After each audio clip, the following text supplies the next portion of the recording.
All right, so what this video is about is, should I be eating organic?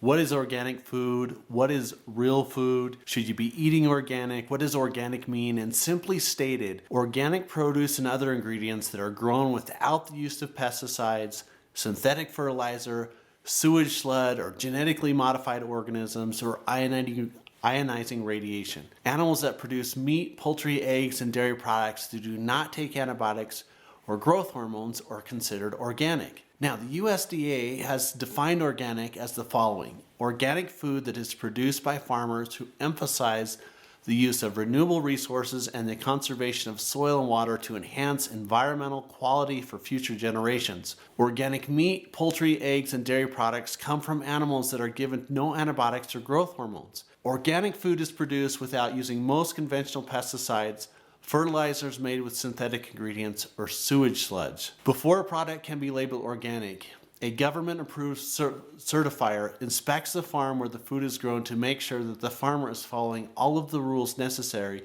to meet the USDA organic standards. Companies that handle or process organic foods before it gets to your local supermarket or restaurants must be certified too. So does organic foods cost more? The truth of the matter is that organic food doesn't always cost more, and some items such as coffee, cereal, bread, and even hamburger may cost the same or even a little bit less than their conventional counterparts. And as demand for organic continues to grow, the cost will continue to come down. And when the cost is higher, consider these facts. Organic farmers don't receive federal subsidies like conventional farmers do.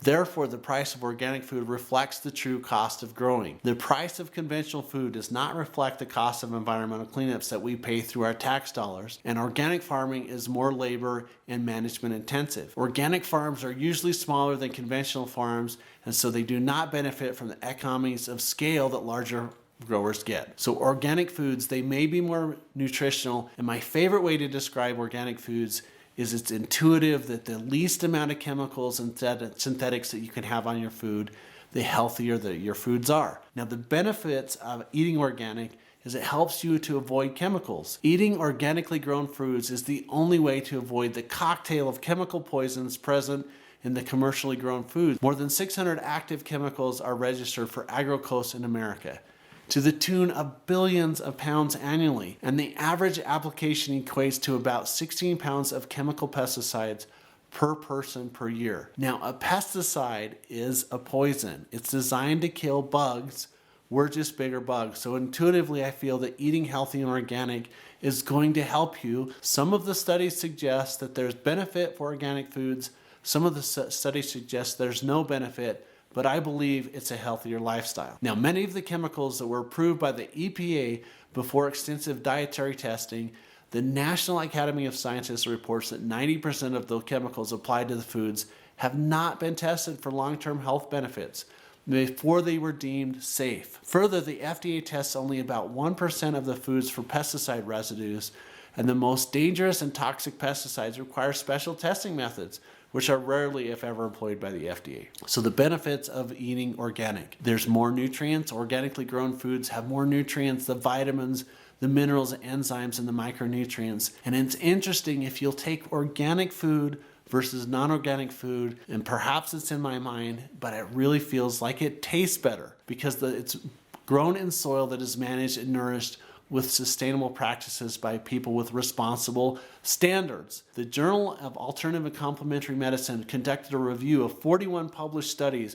in comparing the nutritional value of organically grown and conventionally grown fruits and vegetables, and concluded that there is significantly more of several nutrients in organic foods and crops. Furthermore, the study verifies that 5 servings of organically grown vegetables such as lettuce, spinach, carrots, potatoes, and cabbage provide an adequate allowance of vitamin C, whereas the same number of servings of conventionally grown vegetables do not. On average, organically grown foods provide 21% more iron, 27% more vitamin C, 29.3% more magnesium, 13.6% more phosphorus, and they seem to taste better. Now, they don't always look as big and they don't always look as beautiful, but the taste of organic foods generally tastes better because it's nourished, it's well balanced, the soil products are healthy, and it's strong plants. This is especially true with heirloom varieties which are cultivated to taste over appearance. Now, eating organic helps us to avoid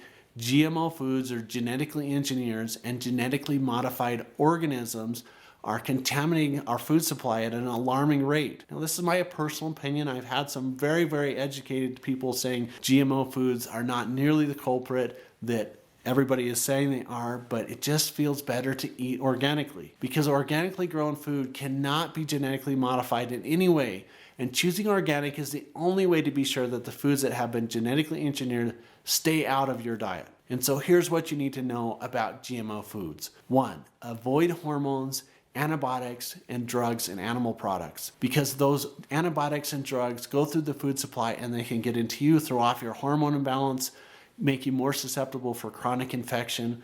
And conventional meat and dairy are our highest risk foods for contamination by harmful substances. More than 90% of them have the pesticides that Americans consume are found in the fat and tissues of meat and dairy products. Now, the EPA reports the majority of pesticides intakes comes from meat, dairy products, because all of these are high up in the food chain. For instance, a large fish that eats a smaller fish that eats even a smaller fish accumulates all of the toxins in that chain, especially in the fatty tissues. Cows, chicken, and pigs are fed animal parts and byproducts, fish meal, and grains that are heavily and collectively laden with toxins and chemicals. And lower fat animal products are less dangerous as the toxin and chemicals are accumulated and concentrated in fatty tissues. So lean meats are healthier. Antibiotics, drugs, and growth hormones are also directly passed into the meat and dairy products. And tens of millions of pounds of antibiotics are used in animal feed every year. The Union of Concerned Scientists estimates that roughly 70% of antibiotics produced in the United States are fed to animals for non-therapeutic purposes. Farmers have been giving sex hormones and growth hormones to cattle to artificially increase the amount of meat and milk and cattle produce without requiring extra feed. The hormones fed to the cows cannot be broken down even at higher temperatures, and therefore they remain in complete form and pass directly to us, the consumer, in the diet when the meat is eaten. So hormone supplementation is a big concern with beef and dairy products and farm fish. And in the United States, the jury is still out, but in Europe, the scientific community agrees that there's no acceptable safe level for the daily intake of many of the hormones currently used in the United States and subsequently banned in all growth hormones. The majority concerns for U.S. consumers include the early onset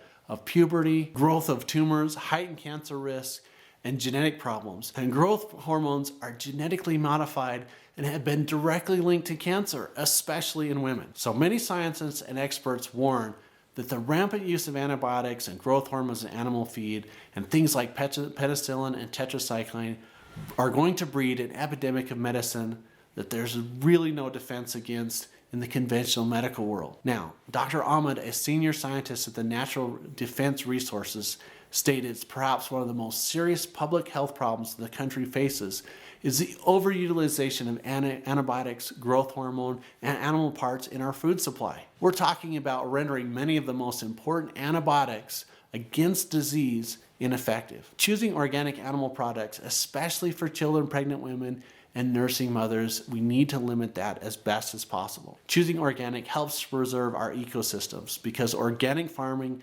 supports the ecosystems and farming in harmony with nature. The preservation of soil crops and rotations is extremely important, and the chemical abstinence preserves the ecosystem. It helps with wildlife, insects, birds, and soil organisms that normally can't function with conventional farming practices. Now, eating organic helps to reduce pollution and protect water, contaminating our environment and poisoning our precious water supplies and destroying the value of the fertile farmland. Certified organic standards do not permit the use of toxic chemicals in the farming and the requirement responsibility for management of healthy soil and biodiversity. According to Cornell entomologist David Peniel, it is estimated that 0.1% of the applied pesticides reach the target pests. The bulk of them is left to impact the environment. And if we preserve the agricultural diversity, the rampant loss of species occurring is a huge environmental concern. It's estimated that 75% of the genetic diversity of agricultural crops has been lost in the last century. Leaning heavily on one of the varieties of a given food is a formulation for devastation. Every year, American tax dollars subsidize billions of dollars for a farm bill that heavily favors commercial agribusiness. And peeling back another layer of the modern farming onion reveals that the price tag cannot be accurately measured and certainly includes other detrimental associated costs as health problems, environmental damage, and the loss and extinction of wildlife and ecology. If you keep your children and your future health by putting money into organic, where our mouths are in a more powerful position to take back the $1 trillion food industry market in America, spending dollars in the organic sector is a direct vote for the sustainable future for many generations to come. Now, I think eating organic is healthy, it's sustainable, it's good for the ecology. It really helps to prevent autoimmune and chronic diseases. The healthier alive your food is, the natural your food is, the healthier alive and the more natural you'll be. This is Dr. West. We'll see you on the next video. Hey, thanks for watching the video. If you'd like more information, education, or want to work with us, head over to bestmedicaloptions.com. And if you want to help to reach, teach, and heal the world, leave a comment, like, share it with someone that you love. It may seem like an impossible task, but those that are crazy enough to think that they can change the world are the ones who do.